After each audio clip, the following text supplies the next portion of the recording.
Halo semuanya, pernah nggak sih kalian ngelihat anjing pelacak polisi beraksi dan kepikiran, kok bisa ya mereka ngelakuin itu? Nah, hari ini kita bakal bedah tuntas materi yang luar biasa menarik soal dunia unit K9. Kita nggak cuma ngomongin soal anjing yang pinter ya, kita bakal melihat gambaran utuhnya, mulai dari kekuatan super biologis yang beneran ada di dalam hidung mereka, gimana aplikasinya di lapangan, sampai teknologi mutakhir hasil riset militer yang sekarang dipakai buat melatih mereka. Ini tuh ibarat perpaduan tingkat tinggi antara anatomi hewan, inovasi manusia, dan tentu saja dedikasi yang luar biasa. Jadi santai aja, perhatikan baik-baik karena eksplorasi kita kali ini dijamin bakal benar-benar mengubah cara kalian ngelihat anjing pelacak selamanya. Yuk, kita mulai.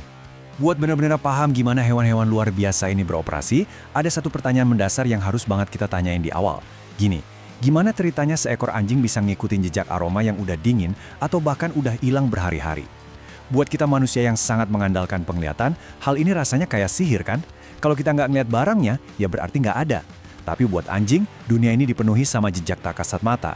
Dan seperti yang bakal kita pelajari bareng-bareng dari berbagai literatur ilmiah, ini sama sekali bukan sihir. Ini murni soal mekanisme fisiologis tingkat tinggi yang super canggih. Untuk memudahkan, eksplorasi kita hari ini akan dibagi ke dalam 4 topik utama. Pertama, kita bahas anatomi penciuman anjing K9. Terus kita lanjut lihat aksi K9 di medan tugas. Ketiga, kita intip inovasi pelatihan deteksi peledak. Dan terakhir, kita bahas sesuatu yang sering terlupakan, pentingnya peran pawang satwa. Oke, kita langsung masuk aja ke bagian pertama, anatomi penciuman anjing K9. Jadi gini, kehebatan operasional anjing-anjing ini sebenarnya dibangun di atas sebuah proses yang sangat terstruktur. Kita mungkin cuma ngelihat mereka lari-lari sambil ngendus tanah, padahal menurut literatur ilmiah, perilaku melacak ini dibagi ke dalam 3 fase fisiologis yang sangat spesifik. Langkah pertama itu fase pencarian. Di sini anjing bergerak agak cepat, nyari-nyari titik awal jejaknya. Nah, begitu mereka nemu sesuatu yang menarik, mereka masuk ke fase penentuan. Di fase ini mereka biasanya bakal tiba-tiba berhenti, ngambil langkah yang lebih kecil dan hati-hati buat benar-benar mengidentifikasi, ini beneran jejak yang lagi gue cari bukan ya? Fase penentuan ini cepet banget loh, cuma sekitar 3-5 detik aja. Kalau mereka udah yakin, baru deh masuk ke fase pelacakan akhir.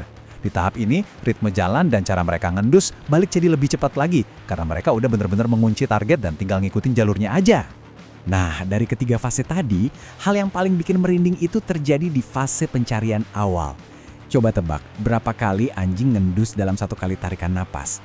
Percaya atau enggak, seekor anjing bisa ngendus sebanyak 10-20 kali loh, hanya di antara satu tarikan napas tunggal. Mereka ini beroperasi di frekuensi 6 Hz. Coba bayangin, 6 kali siklus per detik. Paru-paru dan rongga hidung mereka itu udah kayak mesin berkecepatan tinggi yang terus-terusan menyedot, nyaring, dan memproses partikel udara.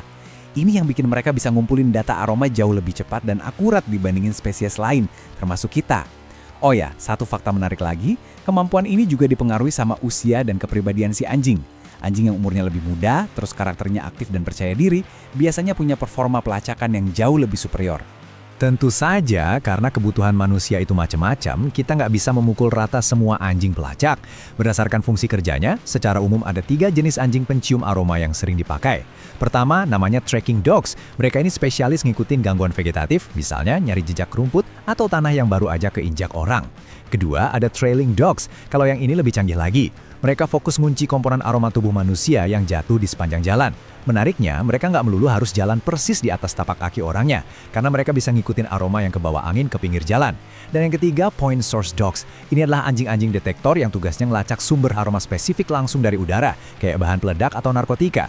Mereka ini saking fokusnya, biasanya bakal cuek aja sama aroma-aroma lain yang ada di tanah. Nah, teori anatominya udah. Sekarang kita masuk ke bagian kedua, K9 di medan tugas. Sains biologi yang rumit tadi nggak bakal ada artinya kalau nggak bisa dipakai di dunia nyata, kan? Buat paham aplikasinya, kita bisa ngelihat unit Direktorat Polisi Satwa atau Ditpol Satwa di bawah naungan Kepolisian Republik Indonesia. Kita sering banget dengar sebutan K9, tapi kalian tahu nggak sih dari mana asal kata itu? K9 itu sebenarnya cuma permainan fonetik yang cerdas dalam bahasa Inggris dari kata canine, yang artinya anjing atau keluarga hewan sejenisnya.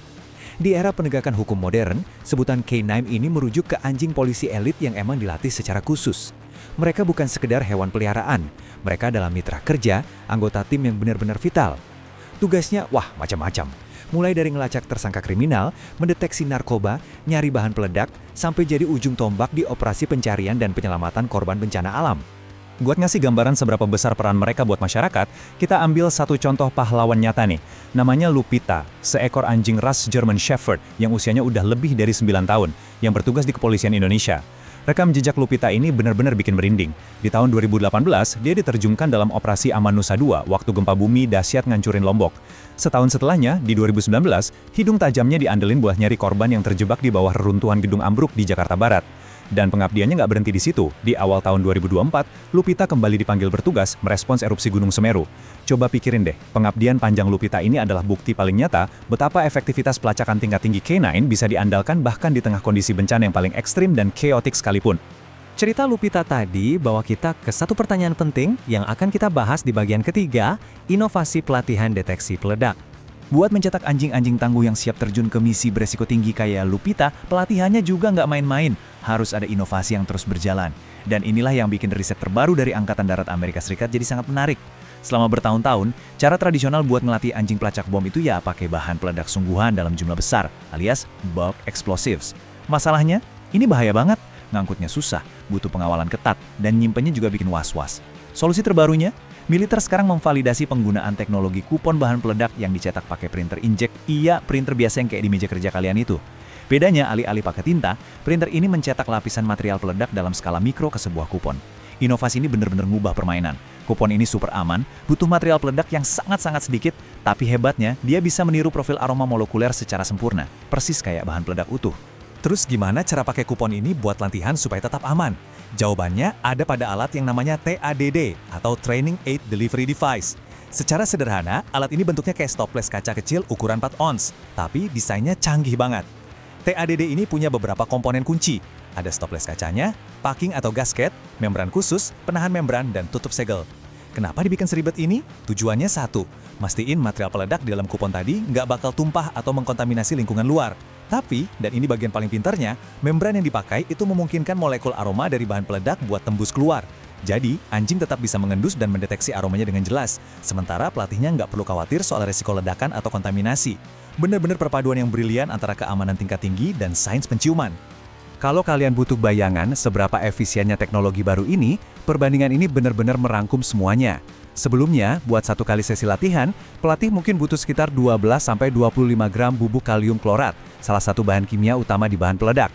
Itu jumlah yang lumayan banyak dan berisiko. Sekarang, dengan teknologi cetak, mereka cuma butuh selembar kupon kecil dengan kandungan kimia yang sama, seberat 20 mg aja. Kita ngomongin penurunan volume yang sangat drastis, nyaris 1000 kali lipat lebih kecil. Dan yang paling gila, hidung anjing K9 yang super sensitif tadi ternyata tetap bisa ngunci dan melacak aroma dari sampel 20 mg yang super kecil itu tanpa masalah sama sekali. Tapi tunggu dulu, sains itu butuh pembuktian kan? Nggak bisa cuma klaim aja. Buat benar-benar ngebuktiin kalau anjing pelacak bisa mendeteksi aroma mikro dari kupon cetak tadi, peneliti militer ngelakuin pengujian pakai alat yang disebut Korsel Aromat TDK-9. Alat ini bentuknya kayak komedi putar dengan lengan-lengan baja. Wadah TADD yang berisi kupon peledak disembunyiin secara acak di dalam salah satu lengan baja itu.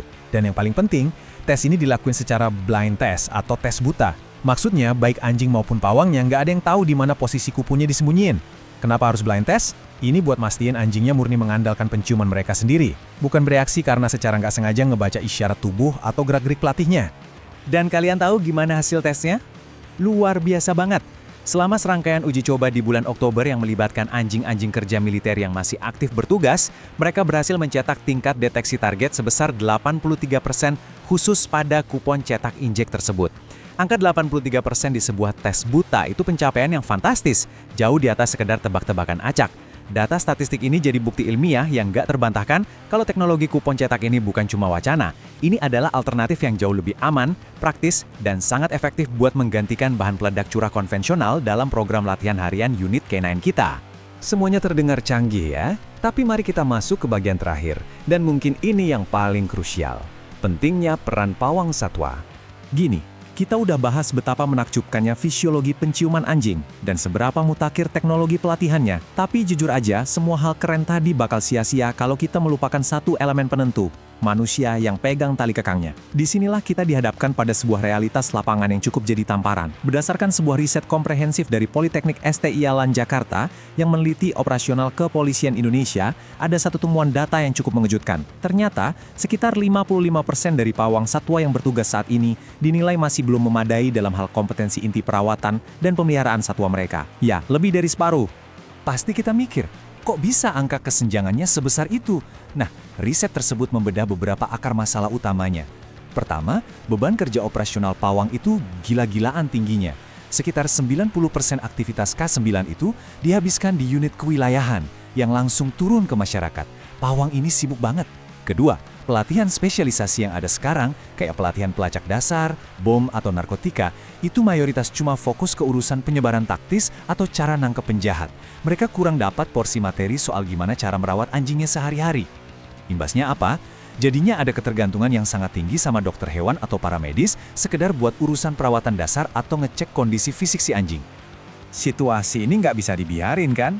Makanya, buat memecahkan masalah sistemik ini, para peneliti ngerekomendasiin penerapan sebuah kerangka pelatihan yang dinamakan model EDD. EDD ini singkatan dari 5 tahap sistematis. Pertama, analysis. Menganalisis kesenjangan keterampilan apa aja yang kurang dari si pawang. Terus desain, merancang peta jalan pelatihannya. Lanjut ke development, membuat modul materi perawatan satwa yang gampang dipahami. Kemudian implementation, mempraktikkan pelatihan itu langsung ke pawang di lapangan. Dan ditutup dengan evaluation, mengecek apakah pelatihannya benar-benar berhasil bikin pawang lebih pintar merawat anjingnya. Dengan model EDD ini, kita nggak cuma asal bikin pelatihan, tapi menciptakan sebuah ekosistem belajar yang terstruktur buat ningkatin kesejahteraan sang canine. Pada akhirnya, apa sih goals dari semua perbaikan pelatihan ini? Semuanya dirangkum dengan sangat tepat dalam satu kalimat rekomendasi dari riset tersebut. Pawang satwa mampu melakukan perawatan satwa secara mandiri, sehingga tidak bergantung pada dokter hewan. Inilah visi utamanya. Kita mau sosok pawang itu nggak cuma jago ngasih perintah di lapangan, tapi juga punya kemandirian buat merawat, mengecek fisik, dan ngasih pertolongan pertama kalau mitra kanine mereka kenapa-kenapa. Kemandirian absolut semacam inilah yang jadi kunci utama untuk menjamin kesiapan operasional kanine itu selalu ada di titik puncak, siap sedia kapanpun bencana alam atau ancaman keamanan datang menyerang.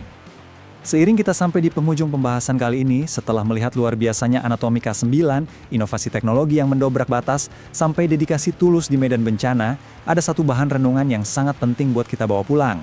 Jika hidung K9 adalah sebuah keajaiban biologi yang tiada tara, dan teknologi yang kita pakai buat melatih mereka sudah sangat mutakhir, apakah kita selama ini sudah memberikan investasi dan perhatian yang sepadan kepada para manusia yang berdiri di ujung tali kekang tersebut? Coba deh kalian renungkan pertanyaan itu. Terima kasih banyak udah nemenin eksplorasi mendalam kita hari ini. Semoga wawasan ini ngasih perspektif baru yang bermanfaat ya buat kalian semua. Sampai jumpa!